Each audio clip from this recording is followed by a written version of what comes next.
రెప్పపాటున కాపాడేటట్టు కనుగుడ్డుకి ఏమీ అపాయం తగలకుండా మనం ఏదైనా అపాయం ఇట్లా చొచ్చుకోవడానికి వస్తుందంటే ఎంబడే కనుగుడ్డు మనం మూసేస్తాం కదా. ఏదైనా దుమ్ము వస్తున్నా లేకపోతే ఏదైనా చెత్త పడుతున్నా ఏం చేస్తాం, తొందరగా రెప్పలు మూసేస్తాం.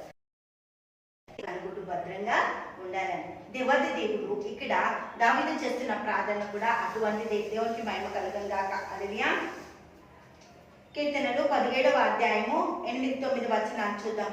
నీ కృపాతిశయములు చూపుము, ఒకడు తన కనుపాపను కాపాడినట్లు నన్ను కాపాడుము. నన్ను లయపరచకోరు వారు దుష్టులను పోగొట్టి కాపాడుము. దేవుడికి మహిమ కలుగు. నన్ను చిక్కించుకొను, నా ప్రాణ శత్రువుల చేత చిక్కుకొనున్నట్లు నీ రెక్కల నీడ కింద నన్ను దాచుము. దేవుడికి స్తోత్రం. నన్ను దాయి, నన్ను కాపాడు, నన్ను కనికరించి, నన్ను ఆదరించు. నన్ను ఏ విధంగా భద్రపరచాలో నీకు తెలుసు కదా అని దేవుడితో దావీదు పెడుతున్న మొర ప్రార్థన కదా. దావీదు ప్రార్థన దేవుడు ఎంత గొప్పగా దావీదు ప్రార్థనలు మన జీవితాలలో అనుగ్రహించి కనుపాపను కాపాడుతున్నాడు. మిమ్మల్ని ముట్టే నాకు అనుగుడు ముట్టి, జకరయ్య 2:8 అంటారు. మిమ్మల్ని ఎవరైనా ముట్టుకుంటే నాకు అనుగుడు ముట్టి. అందుకే ఎక్కడ దాస్తున్నంట మనల్ని దేవాదేవుడు కను రెప్పల మధ్యలో దాస్తున్నట్ట. ఎవరు మనల్ని ముట్టడానికి వీలేదు. దావీదు జీవితం చూస్తే అంత కష్టం, బాధలు, ఇబ్బందులే, అసలు ఎంత భయంకరమైన పరిస్థితి కదా. అడుగు అడుగులో మరణం కొంచెం ఉంది దావీదుకి. అప్పటి వరకు ప్రేమగా చూసి, అప్పటి వరకు నా ఒక యుద్ధ వీరుడు, నా అల్లుడు, నా ఇంటి వారసుడు అని అన్ని బయలుపరిచి డిక్లేర్ చేసిన తర్వాత దావీదు గురించి అందరు పాటలు పాడేటప్పటికి సౌలుకి ఏమొచ్చేసింది, విషం వచ్చేసింది కదా. భయంకరమైన శత్రుత్వం మొదలైపోయింది. దావీదు జీవితము ఎంత అంటే నరకపాశం అయిపోయింది. బ్రతకడానికి కష్టం, చావడానికి కష్టం కదా.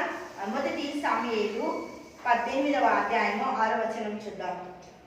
మొదటి సామెయేలు 18వ అధ్యాయము 6వ వచనం. దావీదు ఫిలిష్తీని హతం చేసి తిరిగి వచ్చినప్పుడు స్త్రీలు ఇజ్రాయెలీలో నుండి తంబురాలతోనూ సంబరములతోనూ వాద్యములతోనూ పాడుచు నాట్యమాడుచు రాజైన సౌలును ఎదుర్కొనుటకు వచ్చిరి. ఆ స్త్రీలు గాన ప్రతిగానములు చేయించు వాయించుచు సౌలు 1000 కొలది, దావీదు 10,000 కొలది అని ఇతరులను హతం చేసిరనిది. ఆ మాటలు సౌలునకు ఇంపుగా ఉన్నందున అతడు బహు కోపము తెచ్చుకొని, వారు దావీదునకు 10,000 కొలది, నాకు 1000 కొలది అనే స్తుతులు పాడిరే, రాజ్యం తప్ప మరి ఏమి అతడు తీసుకొనగలడు అనుకోలేదు. దేవుడికి స్తోత్రం. కాబట్టి నాటి నుండి సౌలు దావీదు మీద విషపు చూపు నిలిపెను. విషపు చూపు, భయంకరమైన పరిస్థితి. ఎందుకు అంటే దావీదు ఎక్కడ కూడా తన ఒక మంచి ప్రవర్తనని చూపించినట్ట, ఎక్కడ కూడా అసభ్యంగా ప్రవర్తించలేదు. సౌలు మీద ఏ ఒక అబండాలు, ఏ అబద్ధాలు మాట్లాడలే. సౌలు గురించి ఎక్కడ పైన మంచి చెప్తుండ్రు. ఎక్కడ చూసినా కూడా అందరంట దావీదుని దేవునికి మహిమ కలుగును గాక. హల్లెలూయా. మొదటి సామెయేలు 18వ అధ్యాయము 14వ వచనం చూద్దాం. మరియు దావీదు సమస్త విషయంలో సుబుద్ధి కలిగి ప్రవర్తింపగా యెహోవా అతనికి తోడుగా ఉన్నాడు. మంచి బుద్ధి గలవాడట, జ్ఞానం కలిగిన వాడట. శత్రువు అంతటిని హతమార్చడానికి అవకాశం ఇచ్చింది. కానీ దావీదుకి సౌలే శత్రువు అయిపోయింది. చుట్టేసిండు శత్రుత్వంతో. కంచా దేవుడిది తెంపడానికి ప్రయత్నిస్తాడు.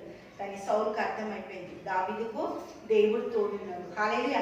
మనుషుల పని కాదు. మనుషుల పని అయితే ఇది నేనేమన్నా చేయొచ్చు, కానీ దేవునితో దావీదు సావాసం కలిగి ఉన్నాడు కాబట్టి దావీదుని ముట్టుకోవడానికి సౌలుకి ఎక్కడ అవకాశమో దేవుడు ఇవ్వలేదు. మరణం వరకు దావీదును తరుముతూనే ఉన్నాడు, కానీ ఏ ఒక్క నిమిషంలో కూడా దావీదుని దేవుడు సౌలు చేతికి అప్పగించలేదు. సౌలుకు దావీదుకు ఎడబాయడానికి స్థలాన్ని డిస్టెన్స్ పెట్టిండు, ముట్టుకోవద్దు ఎక్కడ కూడా. దేవుని కృప అంత గొప్పది. దావీదు ప్రార్థన అంత గొప్ప ప్రార్థన.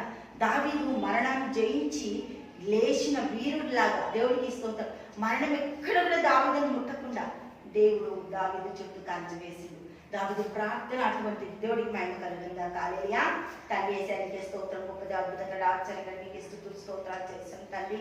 అన్ని రకాల బిడ్డలను ఆశీర్వదించు, దీవించు, సహాయత దయచేయి. నీ కృపను అనుగ్రహించండి, మీ దయచేయండి ప్రభా. నీ మహిమతో నడిపిస్తున్నావు. దావీదును దీవించి ఆశీర్వదించినట్టు నాయన వాక్యమైన ప్రతి బిడ్డలను దీవించి ఆశీర్వదించండి. యేసు నామములో ప్రార్థిస్తున్నాము తండ్రి. ఆమేన్, ఆమేన్, ఆమేన్.